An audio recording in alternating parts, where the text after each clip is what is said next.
It's big issues. Always make sure you get interactive at the hashtag TV3Newday. And you can always use that as you go look out for our social media handles or pages. We're talking about Facebook, Twitter, Instagram, and YouTube.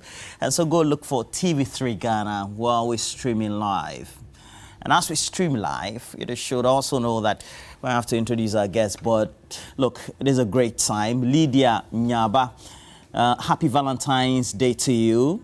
You're working hard for the Ghana National Association of Teachers, and you are in Upper Dintra doing some great work. George Walker, you're an engineer there as well, based in Takwa, especially looking at all the areas that you work there. Great time, cousin. And then also we're talking about Dorcas Nyaba, who is based at the headquarters right here of the Ghana National Association of Teachers. And let me just introduce my guests for the morning.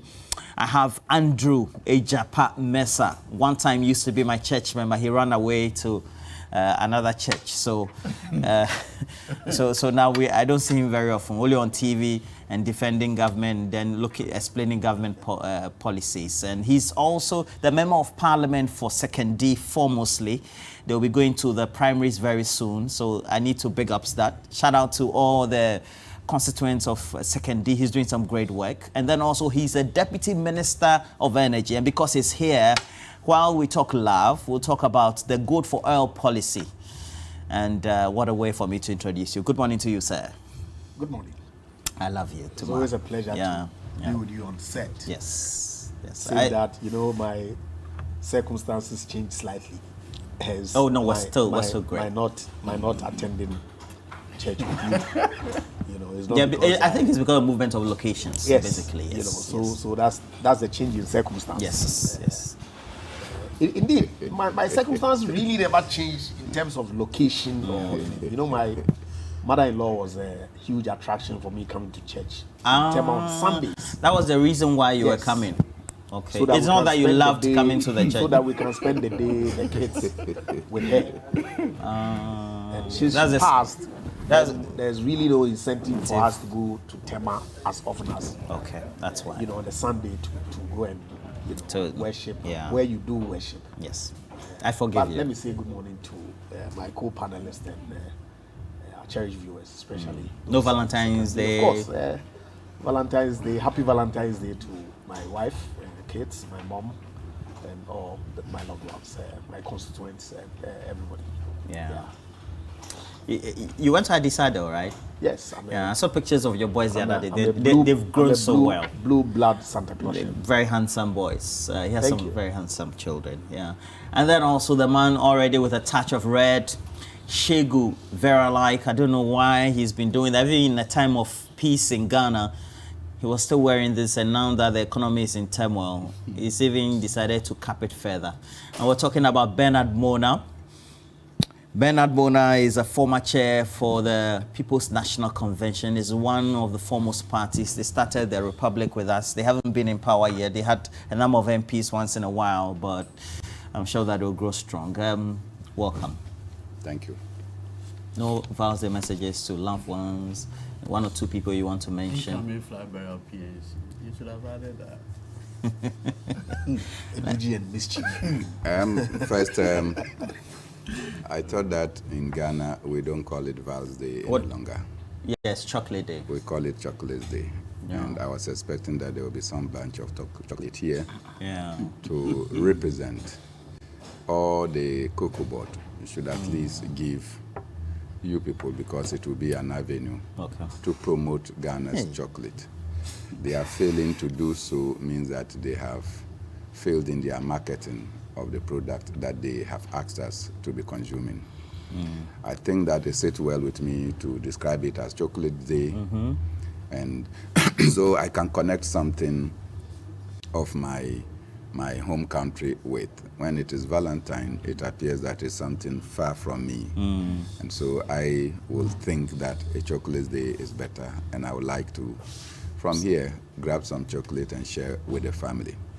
But I also, when I was working for Internal Revenue Service, I had a colleague whose birthday is today, Martin Tonde, who is the regional statistician of the now Ghana Revenue Authority in the Upper West region. And all the time, we just remember him for this day. So on this day, I want to wish him well and that he should continue to be healthy and be able to overcome the economic difficulties. As for the two lawyers that I'm privileged to sit in between them, chocolate means nothing to them.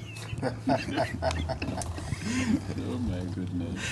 Jenny used to tell you that we were promised by the Vice President that we'll be having hot chocolates for children in schools. Now we don't have, but I don't know, that's sad. Eduji Tamaklu, and Godwin Eduji Tamaklu is a legal practitioner. He's also a member of the NDC's legal team. Indeed, the way he's dressed, it means that he's headed for court. Oh, I didn't even, Andre Japamesa is also a legal practitioner as well. In some other... Don't forget, he doesn't come to church any longer. Oh, he does. I do go he to does church. go to church. Save that I don't go to Winners Chapel in Tema. Yeah. Anymore. You know, the good thing about Andre Japa is that the wife is a great influence on him, so... I didn't know that. Pulling him to church. In my house, Sunday church service is compulsory. You have to do that to stabilize the atmosphere. Eduji. That's the only time they can control you. Good morning to you. Good morning to my learned senior here. And my clients who doesn't pay fees. He doesn't Not- pay the not hourly in this fees. kind of economy.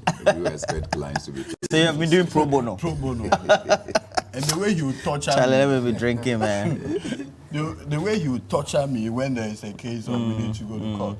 But No, that when the beside. police is always misbehaving on us, you Yeah. have to be there to save me. Yeah. So today, like all the other panelists have indicated, today happens to be Vals Day. So I want to use this opportunity to wish my lovely wife happy Vals Day, my 3 daughters, and And there are 3.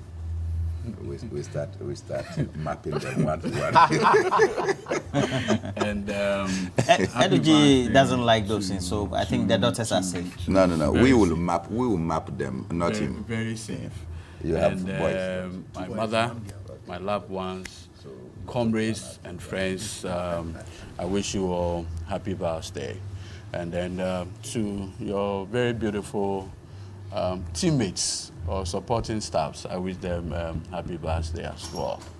Very good, very good. Charlie, I've loved the way we've begun the program on a very good note. I have to say, happy Vals Day to you, Mrs. Flora Combat. And Flora Combat is an immigration officer at the Misiga border.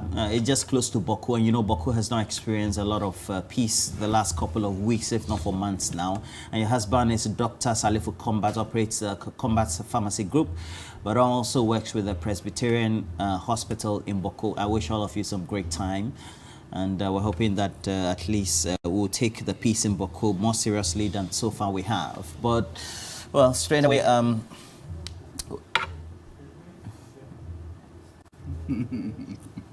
Yeah. you over the last week or two, you've been doing some explanations on the Good for Air policy. And then you had to come back and also explain further based on what the Vice President had said and all that. But since we have you here, how can we put those matters to bed? Well, I guess that the twisting of the headline, which is usually typical with some media houses, if you like, as opposed to the content of the story itself, is what suggested that I had contradicted what the Vice President had said relative to the Code for Oil policy. And so it was important for me to, in the first place, extract the story itself and juxtapose it with the headline to clearly show the mischief that the headline had sought to convey. Okay. You know, because consistently we had maintained that the Gold for Oil program was running 2 streams. One, direct barter, because we recognized that some traders, commodity traders, dealt in more than one commodity, including oil, gold, and several others. And obviously, because we didn't want to limit our supply sources, we needed to create a channel for traders that dealt only in oil, where the broker then monetizes the gold on behalf of Bank of Ghana to pay for the commodity. And so really there's no inconsistency. There's no inconsistency. Not at all. And that is what it is, thankfully. My understanding is that BOST has placed some orders, more volumes, I believe in the region of some 120 metric tons is coming in, 120,000 is coming in.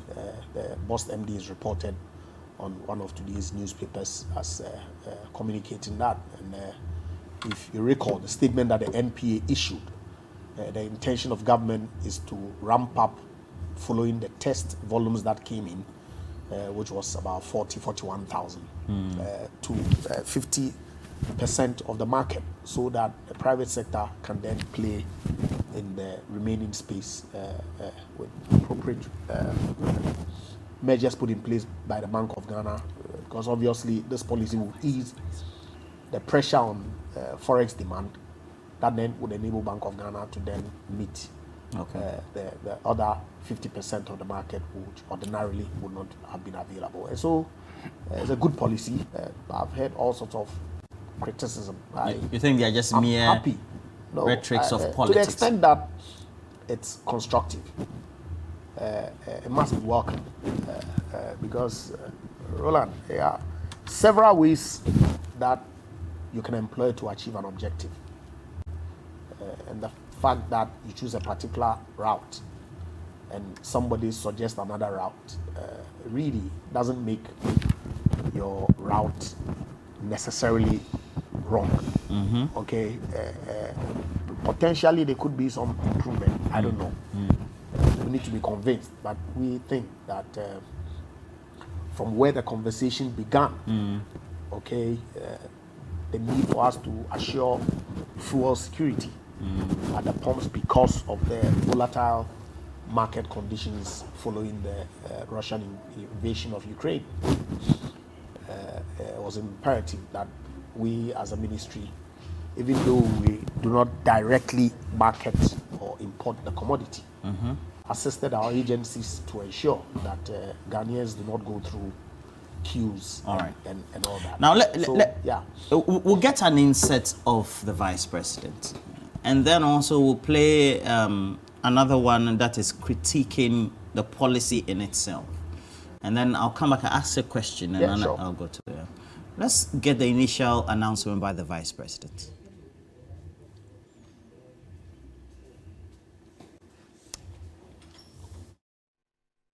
Reach an agreement to exchange our gold for oil and then sell the oil in cedis, then use the cedis to buy more gold, use that gold to pay for oil, sell the oil in cedis, and then you don't need to look for scarce foreign exchange to buy oil, which always leads to a depreciation in the currency. So with this idea, we said, let's do something that the textbooks don't teach you. Let's do something that is out of the box. And this is why we said gold for oil. And we quickly looked at this and we negotiated with the suppliers of oil, who were very, very excited and happy to receive gold in payment. Ghana recently took delivery of its... There's a high possibility of gold smuggling in Ghana.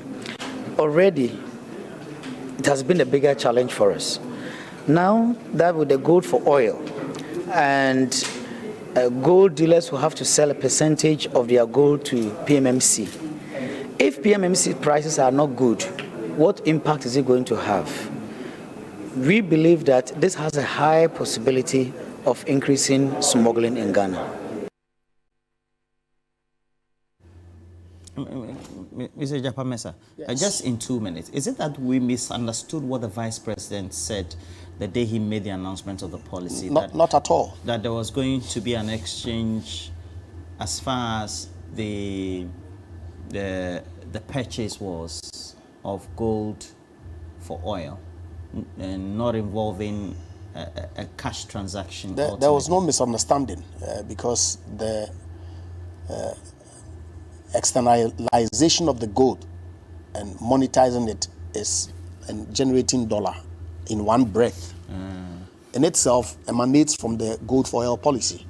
If there was no gold, you wouldn't be able to monetize it to pay for any commodity. And like I said to you, the first route that we negotiated was a direct barter, just so we don't limit our supply sources. Because if you have a strict barter arrangement that then, for some reason, is unable to deliver. Why didn't you tell us that that was how the arrangement was but going of course, to be? the framework had hook, line, and sinker to me. Unless, of course, you're saying that we should have said that gold for oil or oil for gold and cash at some point. But it's the same. Save that. Like I said to you, it was important for us to then. You sure it's be the in a same? Yeah, I mean the framework is clear. Okay, that we're running two channels, arising out of the gold that you purchase from Ghana. That you can do a direct swap for people who understand commodity and do. Are you sure that's how Precisely. the policy was engineered initially? Precisely, right from the very beginning. That's not what the Vice President told us. Indeed. I have a message that I sent to Randy. Please send it to me. Good Morning Ghana. Okay. As far back as 19th January. Okay. Way before this brouhaha or evolved. You still have my number? Yes, I still have your number. Okay. Hold on. So that on that day. I've sent you a hat. Please send it to me. No, I have your number. You can see that Alex Mold was on set. Now pass it on to him. And then I said to Randy that the gold for oil runs two streams, and you can see it there. Direct barter, and then monetizing. Monetizing the gold to pay for. When did you think of these two models? I'm saying right from the very beginning.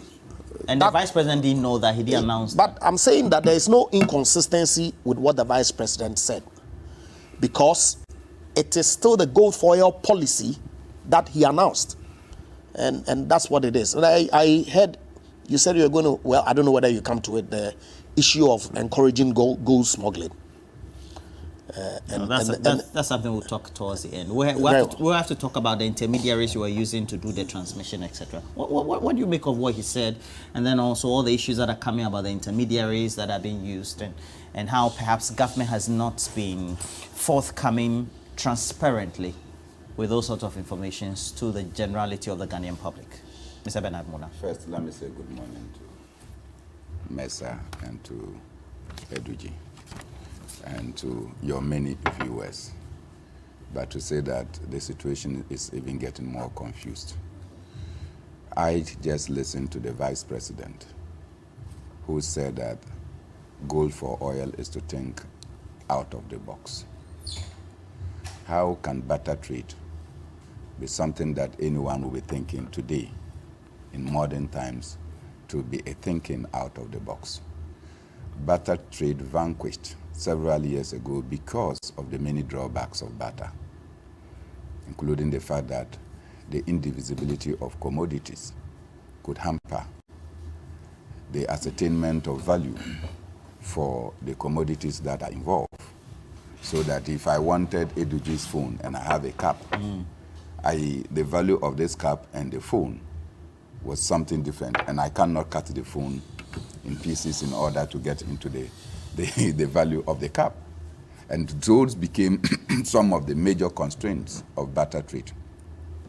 For some reasons, if our government has run out of ideas and is taking us back into barter trade, and then we hear a whole Vice President telling us that this is to think outside of the box, things that we no longer cherish as a means of trading, then becomes a thinking out of the box. And to think out of the textbooks. This has always been in the textbooks. Anybody who has done ECO 101 understand these things. And it's not difficult to understand that barter trade has been one of the initial forms of trade where commodities or services are exchanged for services and whatever. Strictly understood. Yeah. So to say that this is not a textbook thing, to say that this is to think outside of the box, was to look into the faces of Ghanaians and say that I am talking and get confused, but unfortunately we will not get confused. The second aspect of all this is that if I listen to the minister who is sitting to my left, he says that no, it's not all about just trading gold for oil, but it is also, it involves using some cash and to trade for oil. But that is not thinking out of the box, because from day one, we have always used cash to trade for oil. We have always used cash to trade for oil. And then you come and tell us that because of the vicissitudes associated with our currency, you want to introduce a system that will ensure stability of our currency. And you came further to say that that will lead to a reduction in the prices of the oil. With less usage of cash, or the absence of Yeah, so, and I ask, you are going to take our Ghana cedis to go and buy gold. When you finish, those who have bought the gold will also convert the money into dollars. They will still be going to the same market that you'll be buying the dollars, and they will be buying the dollars. Majority of them will have to take their dollars out of the country, support their shareholders, buy equipment and what have you. So they will still go to the banks and put pressure on the banks to take their dollars. So if you take, for instance, an ounce of gold that is almost about 2,000 Ghana cedis, $2,000, and the barrel is about $85 dollars per barrel. So what it means is that if I have my gold and you are coming to buy an ounce of gold, you are coming to give me the equivalent of $2,000, which is in about 24,000 Ghana cedis. What it simply means is that it is still the same value. The prices of the commodity will not reduce simply because you are coming to buy it. Worst of all for me is that, look, Ghana as a nation does not own shares in the gold mines in this country. Well, we have about 4 to 5% now. That is the 4 to 5% you are going to buy. So generally you are going to buy from small-scale operators, by extension illegal miners, which we call galamseys, because they will find a way to get to the small-scale operators and sell their gold. So if you ask me, this system is to further even promote the extraction of gold through illegal means. And where I say it, I will not see why Akonta Mines, for instance, will not take advantage of this policy and to sell its gold to government, even though we are told by the minister responsible. Why do you cite Akonta Mines? They are just one of the many licenses. Okay, so give me another mining company. Since you want to give me, you don't want me to use Akonta Mines. I'm using Akonta Mines because of the interest that it has generated, where the minister says that they are into illegal operations. They don't have a license to go and do mining. They are to do prospecting. And what the minister went to site to go and see was certainly that they were engaged in illegal mining. Then the president turned around to say that they are not engaged in illegal mining. Okay. So we will go and buy. That's not what he said. Can I?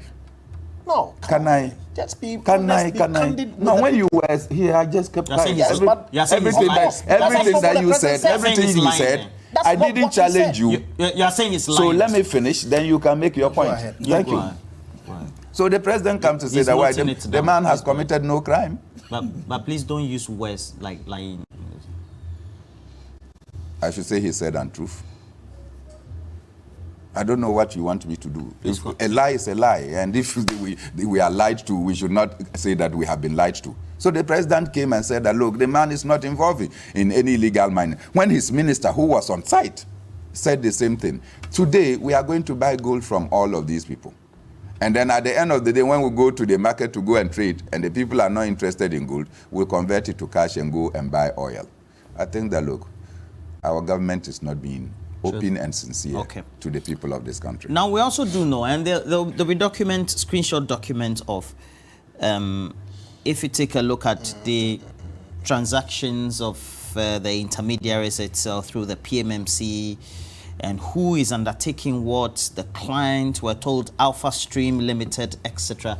Eduji, we'll have them on the street, and the minister will explain that to us. But Eduji, I'm sure you've also come across those documentations as well, and the concerns that he has raised within the public space, the media space, and you look at questions that were asked. Who is doing what? Who is the intermediary? So for example, the client is Alpha Stream Limited, Unit 5, based in the UAE.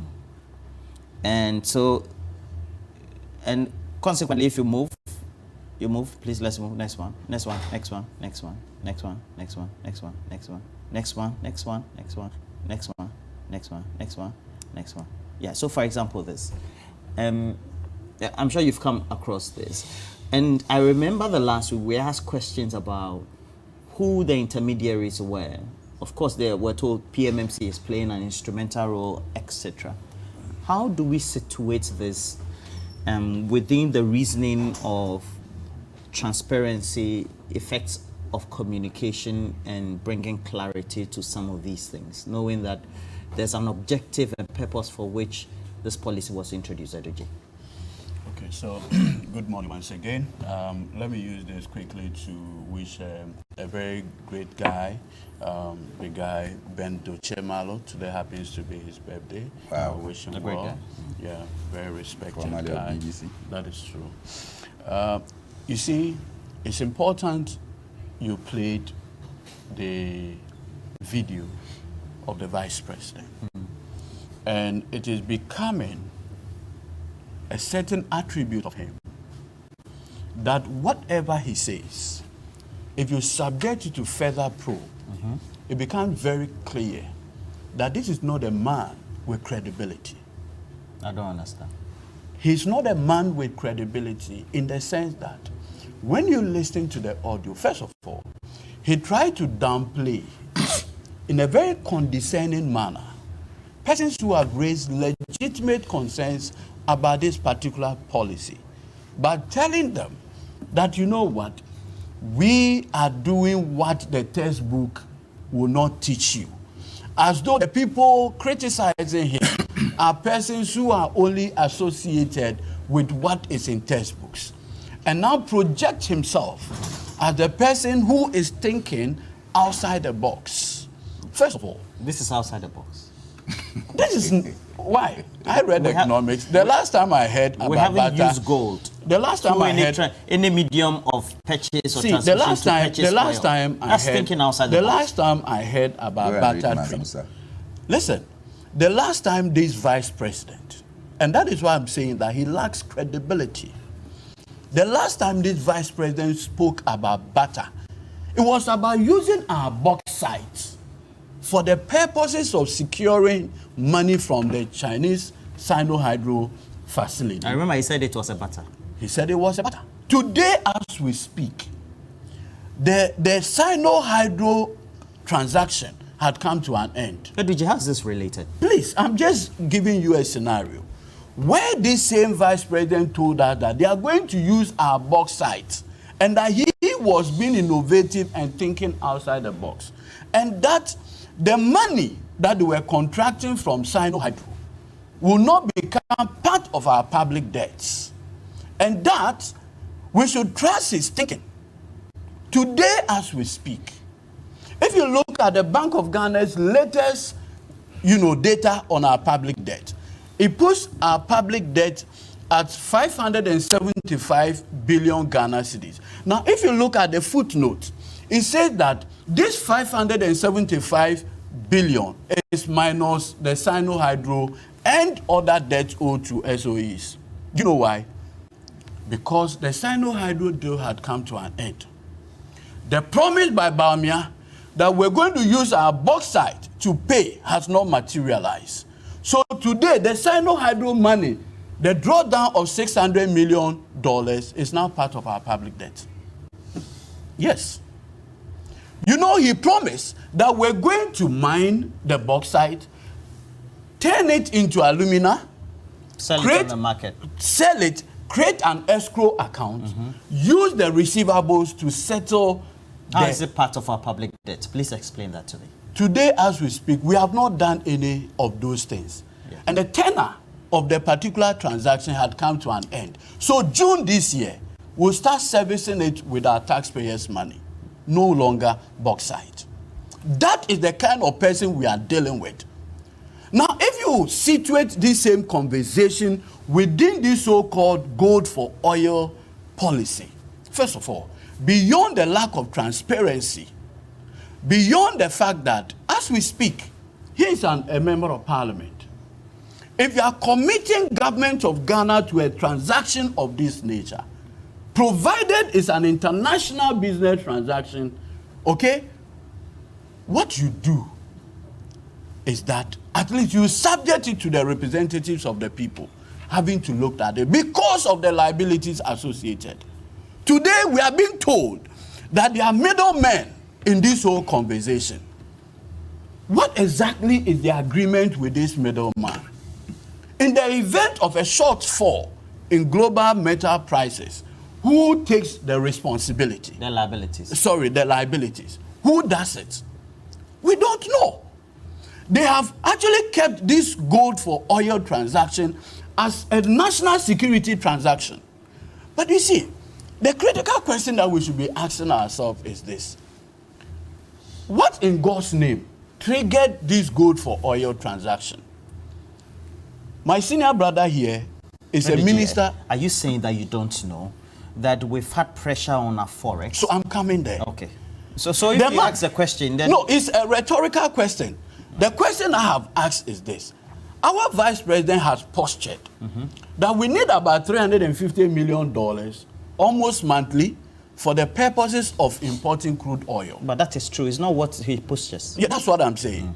So Bank of Ghana is unable to, as it were, ration the dollar for the people. So there's always a downward pressure on the cedi. And so, according to Bamia, the way to resolve the depreciation of the cedi relative to crude oil, refined petroleum pricing is to introduce this gold for oil.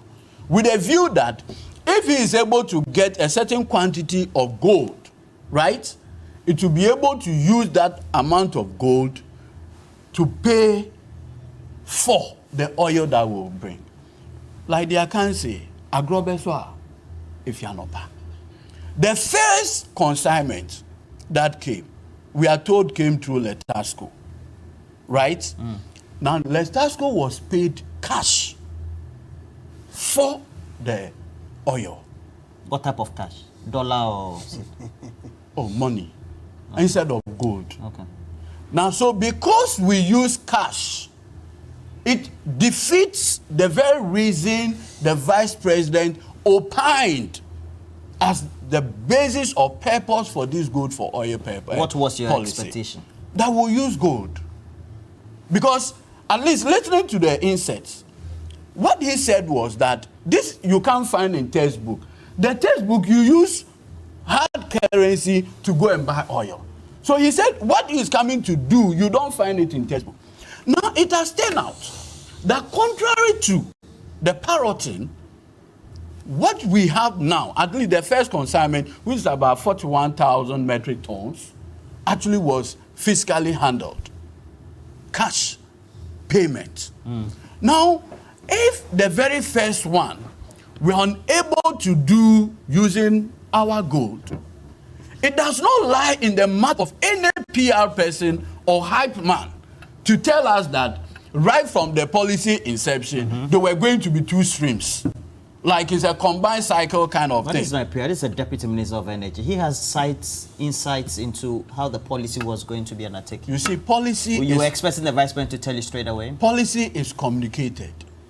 True. So the vice president heralded that communication. It wasn't him. I'm not holding him to his words. Because as far as this matter is concerned, but for today, that he's talking about combined cycle. You move here, you move here. Ajana 1, Ajana 2. I didn't even know that this is what is going to happen. You understand? But today, what we know is that the person who heralded the policy is our sitting vice president. And what he told us was that they were going to use gold without more. Yeah, true. Actually, that's my interpretation. Yes, and he uses the word butter. At least the MPP have changed the conversation that even in butter trade, you can still use fiscal cash.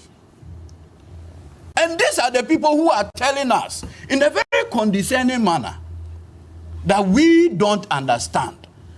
My point is this. There are critical issues relative to this gold for oil thing that we all need to sit down. Look, if these people had listened to the call for transparency, the call to engage the representatives of the people. It would have saved all of us the confusion. Today, from documents I've also read online and writings by Bryce Simons and others, it looks like it's a business that we have cooked for some middlemen. You're a lawyer, that's an allegation. No, it is not. The issue of the middleman is not in doubt. You mean their existence? Yes. Two, what are the terms and conditions between the government of Ghana and these middlemen? Maybe Malene Senior here will give us the details of the contract engagement. He is here, he's a lawyer. If somebody contracts his services as a lawyer, there will be a client service agreement detailing rights and responsibilities. What exactly is the commitment of government of Ghana to these middlemen? You know, when we're growing up, middlemen, we used to call them connection men. They'll connect you to Goro boys. Goro boys. Koliba.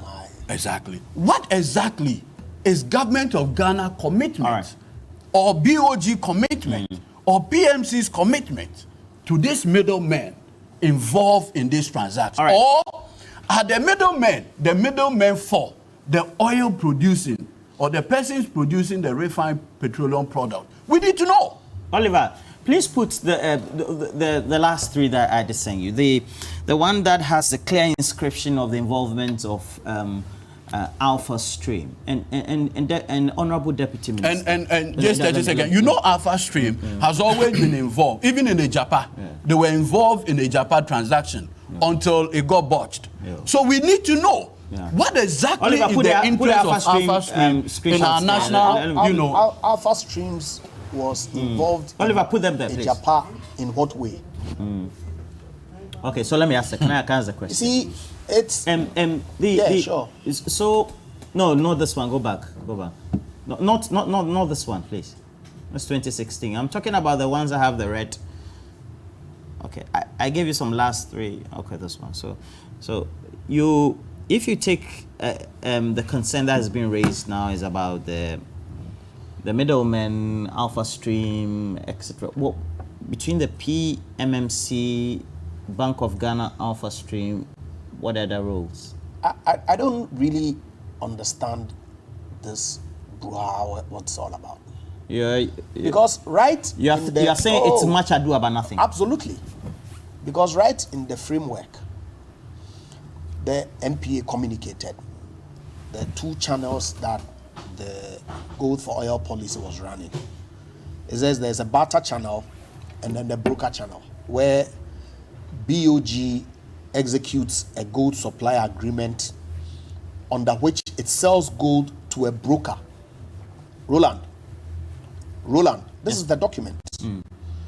BOG executes a gold supply agreement under which Which it of the sells documents gold. are you reading? The I have a MPA couple. document. The MPA document. Okay. Yes, page 3 of 5.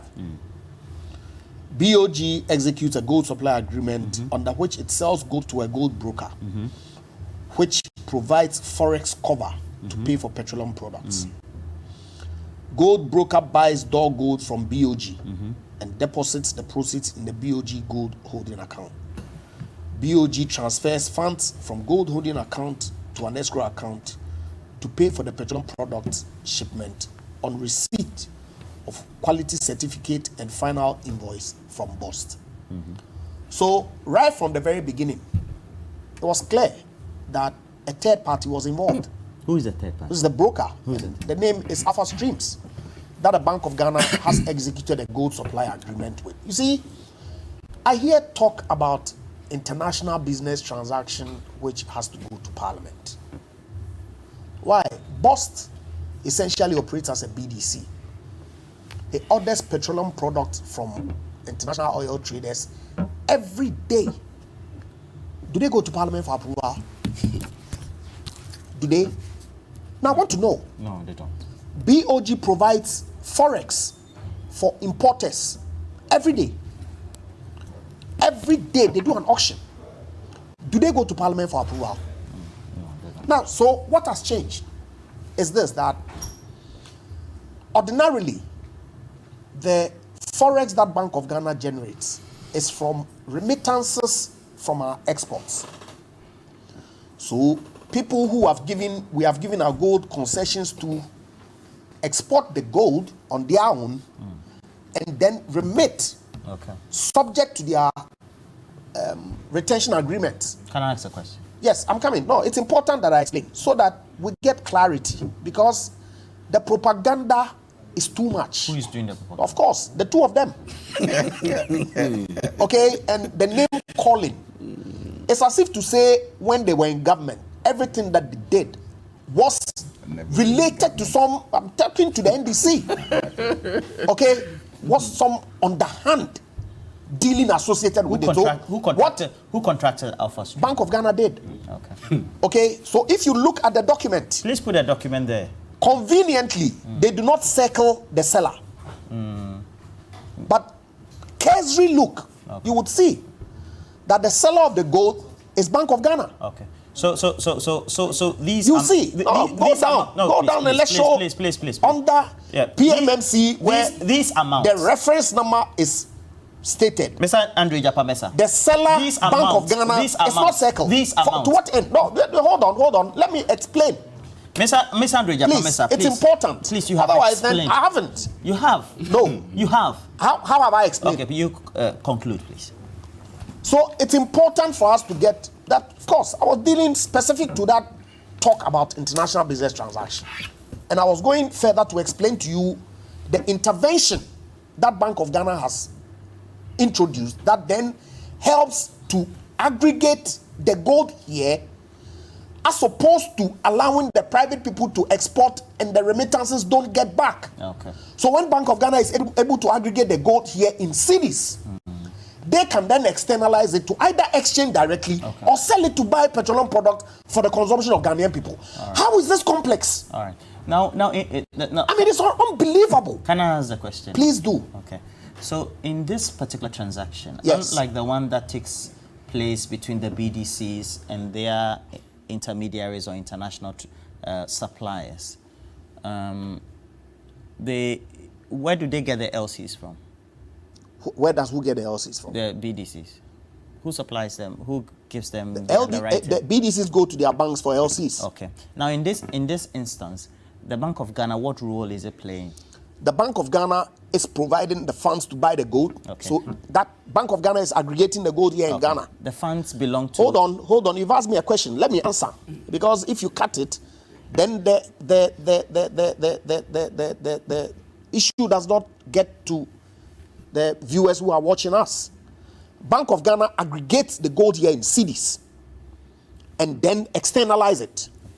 If you externalize it, Bank of Ghana needs a gold holding account. So it's engaged a broker who is involved in that line of work to provide it with the forex to enable it pay for the commodity for those who are not doing the direct barter, because there are others that, because they have other community wings, are doing direct barter. Yes, please. It's as simple as that. Yes, please. So now, when the Bank of Ghana does its work by their aggregation and then the conversion into money, the money belongs to Bank of Ghana, and in reference or by implication, yes, the people of Ghana. Well, Bank of Ghana, people of Ghana, yes. Okay. Whichever way that you want to put it. Okay. Now, if we have a terms and conditions attached to a contract, and there are vitiations to the contract, let's say a contract is vitiated or the contract becomes null and void, there are terms of liabilities. Who underwrite on that? What's the purpose of the escrow? Now, but I'm asking you. No, but of course. So, but if I'm explaining, you will not allow me to explain. That's why you have to explain that. That's why I'm explaining, and you are making it look as if to say, and the impression that I get is somebody does something wrong. But indeed and in fact, no, of course. Indeed and in fact. Indeed and in fact. So who takes over those liabilities? I mean, what liability? That's why there's an escrow to safeguard the assurance of the payment of the gold that is given to the broker. The broker provides a forex cover by way of paying the money into an escrow. Bank of Ghana then supplies the gold to the escrow. So really. So the liabilities are... I don't see where the liability... In any event, Bank of Ghana is a going concern.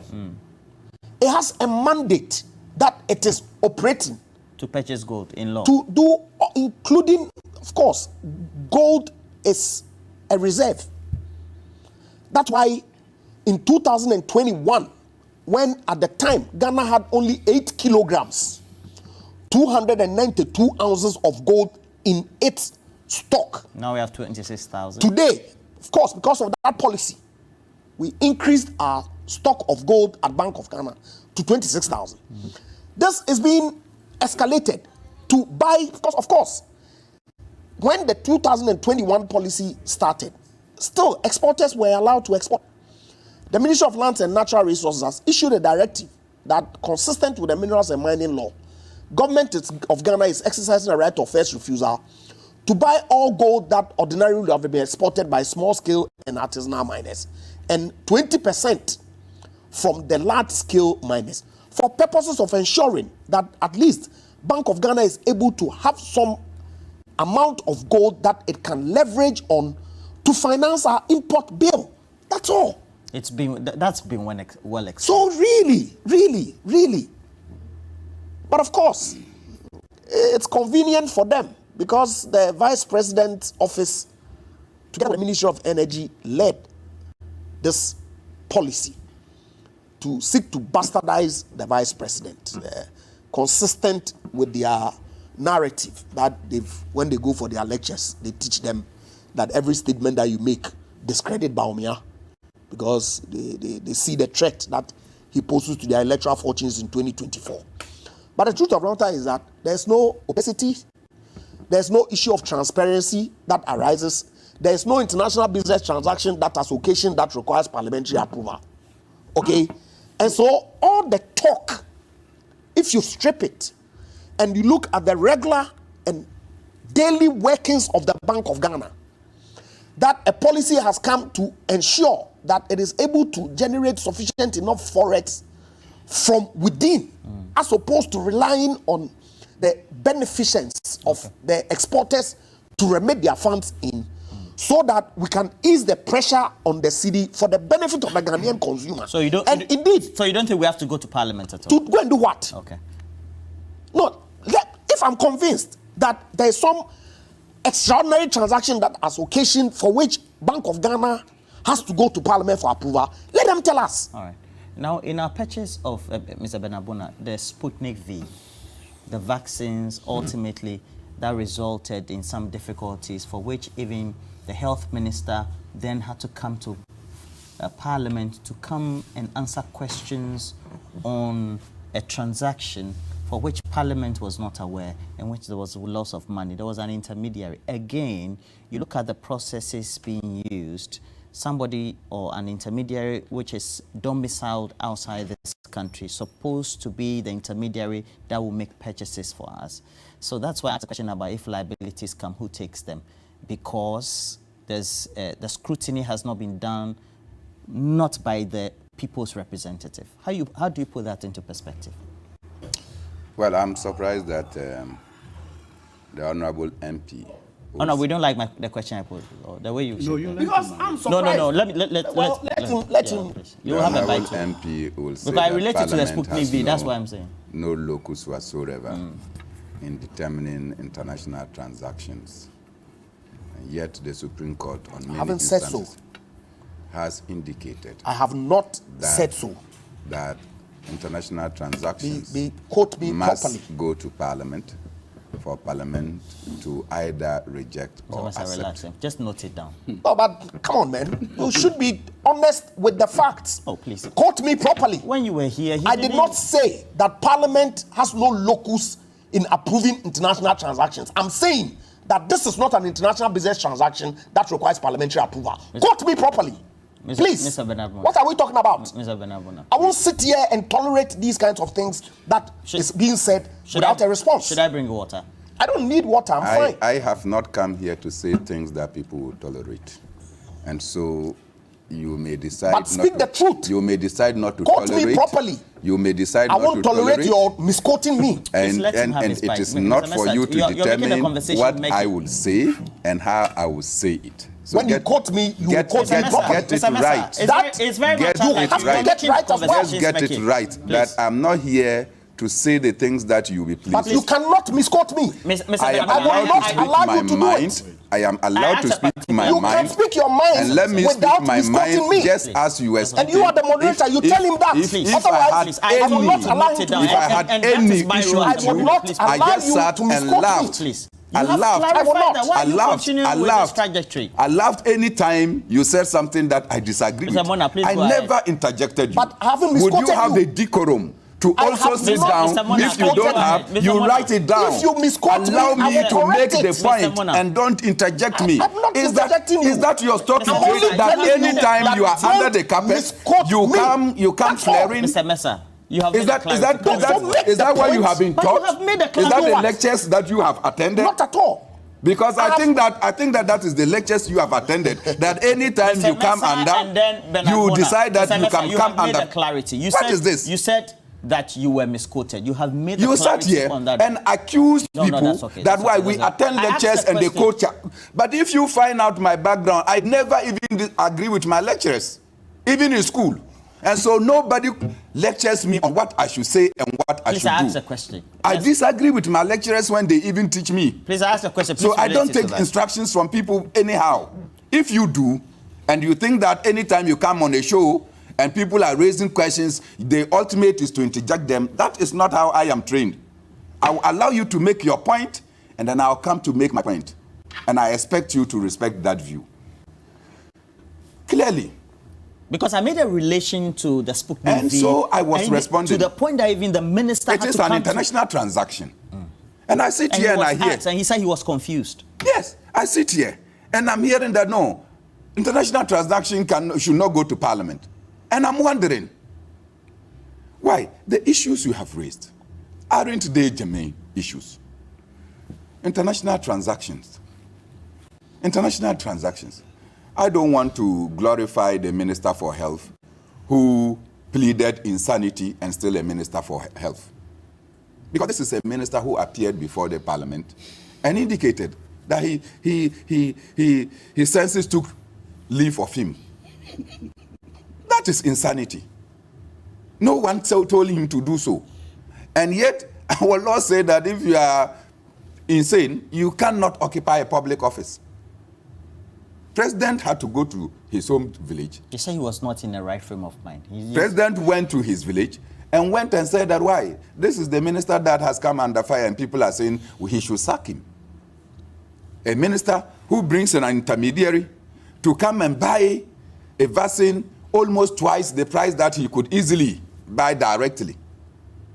President says that he's done nothing wrong and people are asking that he should sack him. He will not sack him. So the minister is still there. All the rot that we are going through today is as a result of this kind of protectionist attitude of our president.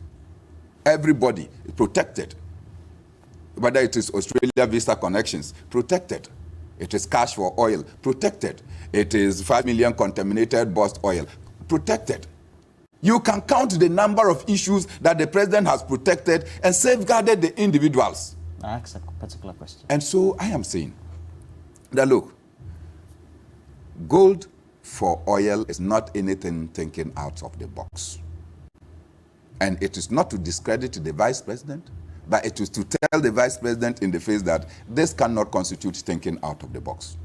Number two, if I'm listening to the minister here, the minister said that it was not cast in stone. We will use part of our money to go and buy oil. That is not this impression we got from our vice president. So how is it that anytime our president speak or our vice president speak, people will come and tell us that that is not what they mean? I thought that we all studied English in school. So that they will speak English and somebody will come and tell us that that is not how they mean and what they mean. It means that there is something wrong. Either we are misinforming them and then they are also misled, or they don't get the explanation that the technical people offer them. And that is how come that all the time they come to make this pronouncement that affect us. Bottom line is that, look, I don't think that there is anything extraordinary. I think that in the process of this, we may even incur more expenses because we are bringing in an intermediary. There must be terms and conditions. The intermediary will earn money out of what you are going to, the transactions, the contract you have signed with him. That amount of money will be added to the cost of the oil that you are buying. At the end, we are not going to get it cheaper as the vice president has tried to portray.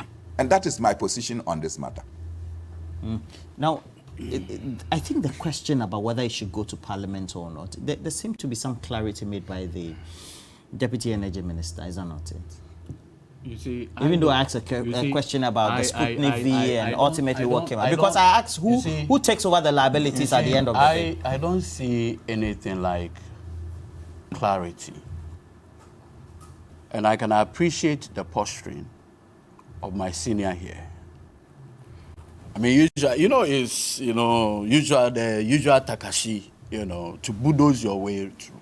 Look, citizens of this republic are interested in knowing why the Bank of Ghana decides that it wants to transact over $1.1 billion worth of gold transaction for the purposes of buying refined petroleum products with the sole purpose of stabilizing the city. That's our understanding of this gold for whatever policy, right? And so, if Bank of Ghana can do it directly, why, first of all, a middleman? Here, Alpha Stream.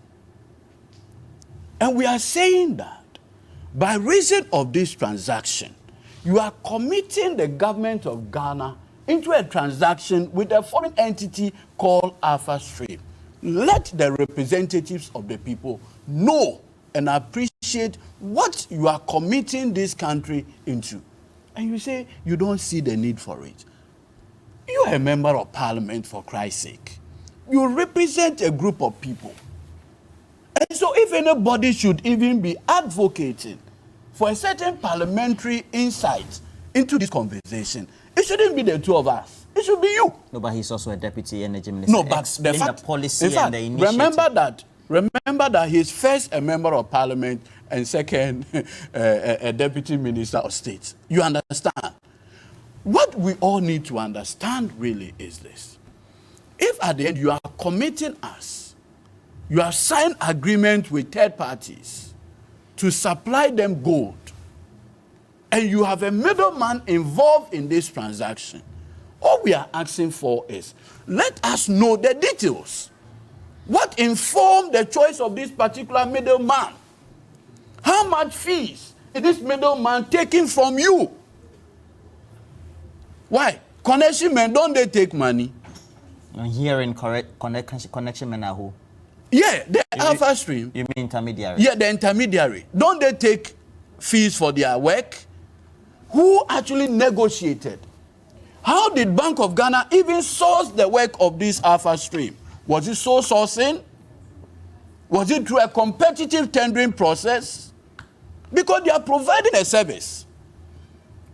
So these are legitimate questions relative to accountability. And I think maybe you need to soberly explain the issues to the people of this country.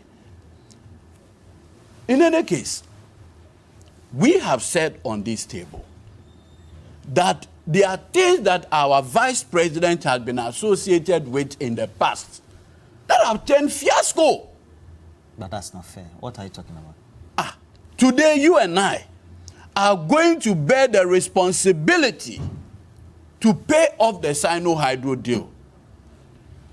Was that what Dr. Bawumia told you and I? I recall when the NDC MPs in Parliament said, no, this is not a barter trade. Because even the framework agreement, you could see issues of interest, payment, others in the framework agreement. So I recall vividly, when the then minority ranking on finance, the Honorable Kesela Tuforsen, now minority leader, raised the issue that, look, it requires parliamentary approval because this is going to add to our public debt. The likes of my senior and the MPP said, NDC members cannot read. Lo and behold, the concerns that we raised have come to happen. Okay. So we need to appreciate that we are developing a country. We are trying to build a country. You cannot operate under the cloak of what? Opacity, secrecy. And when people question you, in any case, if you take the agreement to Parliament, how does it harm you? The Honorable Deputy Minister, if this agreement goes to Parliament, how does it harm you? Does it not ensure greater transparency? Core principles of our 1992 Constitution. Does it not ensure accountability? How much are you paying Alpha Stream? As Deputy Minister, do you know how much we are paying Alpha Stream for its work? Do you know? You see, Roland, there's a purpose. No, maybe do you know? Maybe you can share with us. There's a purpose. There's a purpose. purpose why there are parliamentary questions, and anybody who wants to ask a question is entitled to, and I wouldn't begrudge anybody for asking questions that are essentially legitimate. I don't have an issue with that. Meaning what? Meaning that if he feels that his points are what is going to provide clarity, he has a member of parliament. Indeed, he is a member of the NDC legal team. What it means is that he has access to the leadership of his party, and he can channel these concerns to them to ask. Alpha Stream, Hold on. I'm not in a position to confirm because I don't work in the Bank of Ghana. Okay, but point that I make is this. Thankfully, I've worked in a financial institution before. Banks open nostro accounts, they open foreign accounts every day. Bank of Ghana opens accounts with several banks. Do they go to Parliament for approval? So, in my view, nothing untoward has been occasioned. That is not to say that I have said, as Bernard sought to suggest, that I said that Parliament hasn't got locus to interrogate international agreements. That's not what I said. I said that if anybody thinks that this is an international business transaction, convince me. I'm not convinced it is. That's all. It's not an international. At all. Okay. Not that I see. But if anybody thinks that it is, by all means, raise the issues. I don't have any problem. Okay. You can raise your issues, and I'm not afraid to deal with them. To the extent that I appreciate the issues, I'll speak to them. If I don't, I'm not a repository of knowledge in this country. Other people who are involved in the transaction can provide clarity to the issues. And as far as I'm concerned, this is a very simple transaction. You see, so I hear Eduji going back to what you call it, Sino Hydro.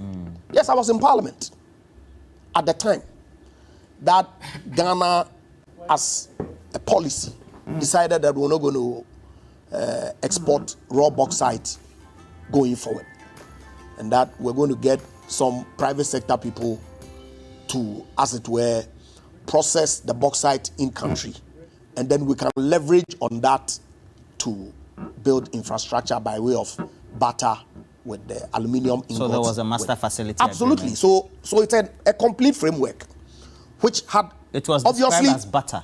Yes, of course it was. Is it still butter? See, of course, the other leg of developing your bauxite industry to the point where you are able to process, it's still work in progress. But the agreement has come to an end. Oh, please. So it's still work in progress. Hold on. Who takes up the liability? No, I don't have a problem. I'll deal with it. It's still work in progress. Now, if we get to that point where the processing is actually taking place, value will be generated for our country. Obviously, there was a time frame that has not been met. That's true. And so, in the agreement, it was conditional that if within the time frame that you provided to process your bauxite, you are unable to give us the ingots, then it makes sense that it transitions into a loan that you pay. So it's not a loan. But the roads have been built. It's not a loan. In Takrady, in my region. The interchange is being built in Tamale and other places, central region. Now, Bank of Ghana will have to provide that detail because I'm not in a position to say. And there's a particular scenario I juxtapose this with, and it's with the Minister of Health appearing before a parliamentary committee to answer questions on the transaction on Sputnik V. Let's say there's a scenario, it's a hypothetical, I know you can throw it off as part of the response. that Alpha Stream. Why are you giving him the need to escape? No, I'll deal with it. No. Because I am envisaging the response. That's why I'm. No, don't envisage anything. If I'm competent enough to speak to it, Mr. Mesa, we're good friends. So, yes. if there is at some point in time within the processes of gold purchase being exchanged for oil, there comes to a notice to any individual of the Bank of Ghana that amounts quoted were more than what was needed, or there were losses within the processes of purchase in the transaction, and Ghana is the loser, who becomes answerable for that? But how is Ghana going to lose? Okay, so because there's a value.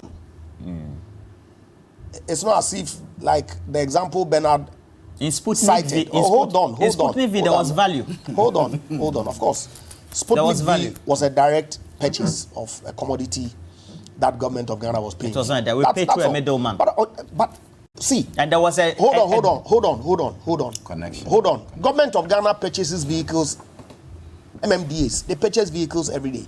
Through connection, man. Do we go to the manufacturer to buy? What do you mean? They have agents here. Of course. So what's the difference between that one? They call them sales and service agents. Please. It's the same thing. No, it cannot be. How is it not? How is it not? So in the Sputnik, somebody has gone to get authorization from the manufacturer to sell the product. Yeah. It offers to Ghana government. Yes. How is it different from people who sell Toyota on the market in Accra? Okay. So look, I don't have any issue. Please. I don't have any issue with if you find some wrongdoing in the Sputnik V acquisition and you want to speak to it. You are entitled to. Oh, me?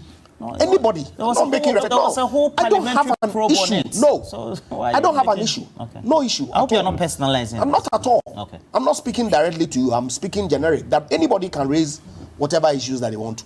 So the question, we want to go for break. So the question I asked, please just have patience and answer. I'm very patient. Okay. So go for a gold break. No.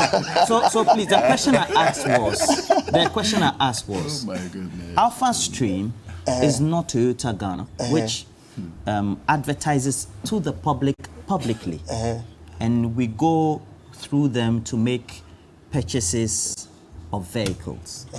Alpha Stream has been selected through a process for which the entity, and here in the Bank of Ghana, that is a state institution, making this selection of Alpha Stream to do the supply on or purchase on our behalf, is accountable to the people of Ghana. But you are saying that it has its own powers of independence to operate.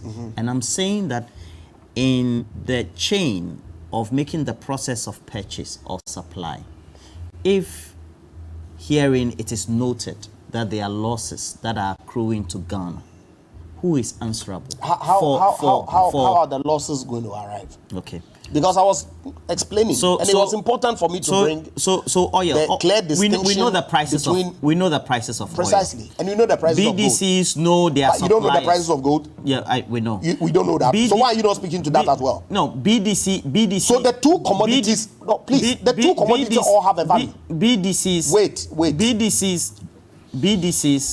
BDCs go to their suppliers.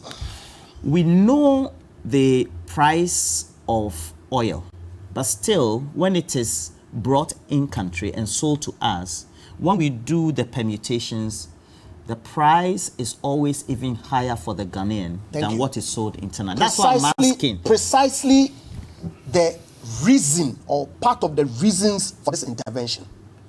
Because BDC's forward price, so that what it means is that today, if they get the dollar at 10 cedis, because of the depreciation, they want to assure themselves that by the time they sell the commodity, they'll be able to generate the same amount of money that they invested to buy their commodity. So rather than 10, they will sell it for 15. What it means is that the Ghanaian consumer is paying 15 cedis to the dollar as opposed to 10 to the dollar. But with this, at least the 50% that is coming in at the Radar Bank of Ghana is giving them is exactly what is going to be sold to the Ghanaian public. Where is the loss? No, in any event, on the flip side, on the gold transaction and oil purchase side, there is a value. And if you look at the framework, the commodity has to get to Ghana. There has to be a quality certificate before payment is made. We were explaining or giving So this really- explanation in Sputnik V, but here the finance, the health minister came before Parliament expressing. Roland. Yes, please. Roland. And I'm saying that in this instance, we don't have a health minister. So who is going to answer I know the for Sputnik V transaction. I saw the documentation. that one too? You saw Hold it? on. Yes. And I've seen the framework and the issue relating to the gold for oil. They are not the same. Thank you very much. Andrew Ejapamesa is a deputy energy minister. National Chocolates Day. Yeah, we don't have chocolate. But I'll buy you chocolate from here. You see. Andrew Ejapamesa is a deputy energy minister. He's also a member of parliament for Sekedi.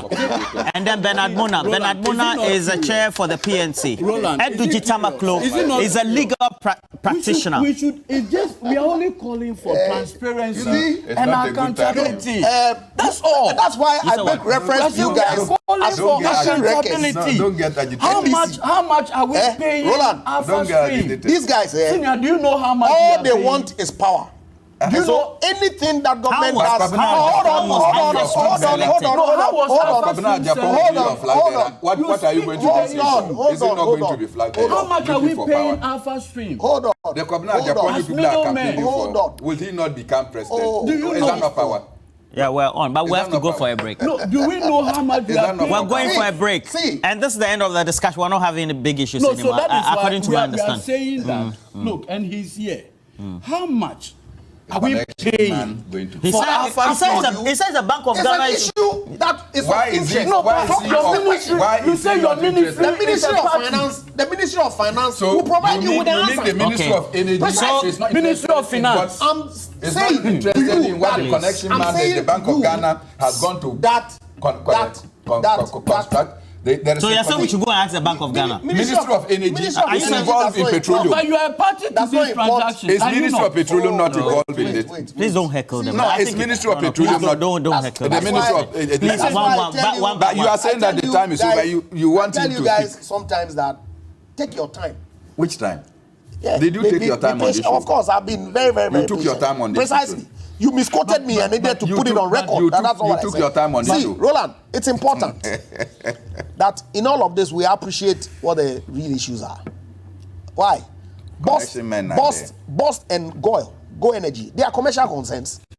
No, but Of course, the state has an interest. Oh, hold on. But you know, boss is not a BDC. You know that. But what, Andrew but for all Ejapamesa, intents and Deputy purposes, Minister of don't- Energy, No.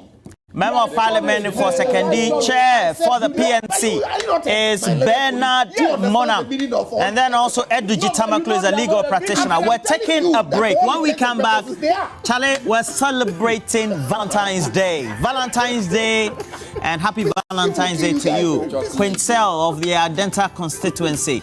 Mrs. Antonia Enin, you work with the Auditor General's Department. You're based in Takwa. Please have a great time with yourself and your family. Fati Watigi, you're a nurse at the psychiatric hospital. You're also a mental health consultant. Please have a great time as well. And then we also have some very nice people who are also celebrating Valentine's Day with us today. We're taking a break. We'll be right back.